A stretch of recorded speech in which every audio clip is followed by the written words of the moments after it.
Hello, fellow grievers, and welcome to January 26th. We just have 5 more days after today. I can't hardly believe that January has gone by, but as long as yesterday was, meaning the reading was much longer, today is about half that length. So I'm going to get started and read the passage from the Daily Stoic for today, January 26th. The power of a mantra. Erase the false impressions from your mind by constantly saying to yourself, I have it in my soul to keep out any evil, desire, or any kind of disturbance. Instead, seeing the true nature of things, I will give them only their due. Always remember this power that nature gave you. Marcus Aurelius Meditations. Anyone who has taken a yoga class or been exposed to Hindu or Buddhist thought has probably heard the concept of a mantra. In Sanskrit, it means sacred utterance, essentially a word, a phrase, a thought, even a sound intended to provide clarity or spiritual guidance. A mantra can be especially helpful in the meditative process because it allows us to block out everything else while we focus.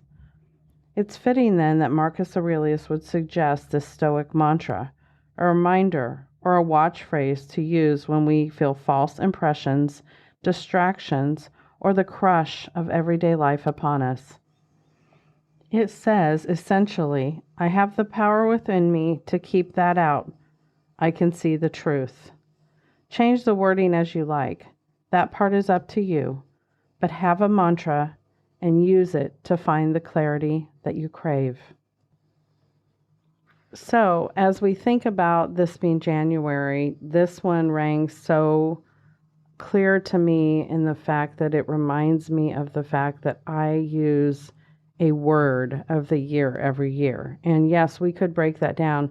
We could have an overarching word of the year, and then we could even break it down into small little mini monthly mantras if we wanted to. However, I think a word of the year is such a good guiding principle, and there is a way to build a small mantra around your word for the year so that, say, when you are in meditation or prayer or contemplation, you can have that mantra at the center of what you're doing. And I did put out a newsletter recently. I do that around in the midweek of most every week. And I talked about my word for the year, and thank you to those of you that replied. I think I got all of you replied back too regarding your word for the year. And I love hearing from everybody because it makes me think so much to see all the different ways we process things. But for example, what I did was I went back and shared my words since 2020, just as an example. That would be the last almost 5 years of my journey. And I started in 2020 with a plum, which, if you don't know what that means, it simply means having poise under the hardest of circumstances. So I went from 2020 a plum to 2021 flourish, 2022 choose, 2023 level up, and 2024, last year my word was impact. And this year, the word that I have chosen, even though I did waffle a bit and briefly was going to choose a different word, I ended up landing where my heart was, which is collaboration. And so for me to be able to build this word into a mini mantra for the year looks kind of like this.